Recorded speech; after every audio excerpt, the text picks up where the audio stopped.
প্রেম আর প্রকৃতি মানুষকে টেনে আনে এখানে। গোধূলিময় সূর্যের আভায় রেল ব্রিজের নিচে পাথরের ধাক্কায় পানির ছিটকে পড়ার দৃশ্য যে কোনো মানব হৃদয়কে এক নৈসর্গিক অনুভূতি দেবে। উপরে ঝকঝকা ঝক শব্দে ছুটে চলছে ট্রেন, আর নিচে পাথরের বুকে আছড়ে পড়ছে খরস্রোতা পানি।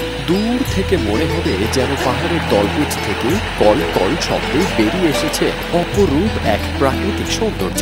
এখানকার যে সৌন্দর্য দেখতে আমরা খুব মুগ্ধ হচ্ছি। এখানে সকাল থেকে দুপুর পর্যন্ত, দুপুর থেকে বিকাল পর্যন্ত অনেক মানুষ হচ্ছে, লোকজন দেখতে আসছে দূর দূরান্ত থেকে।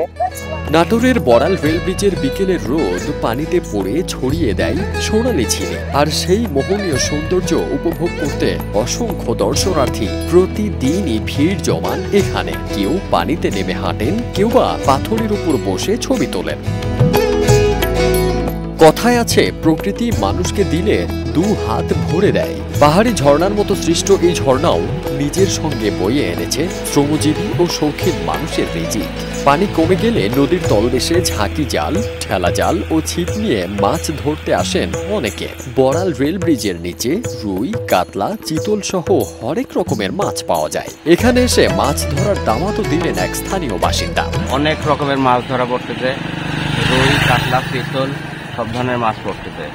আপনারা মাছ মারতে চাইলে সবাই চলে আসেন।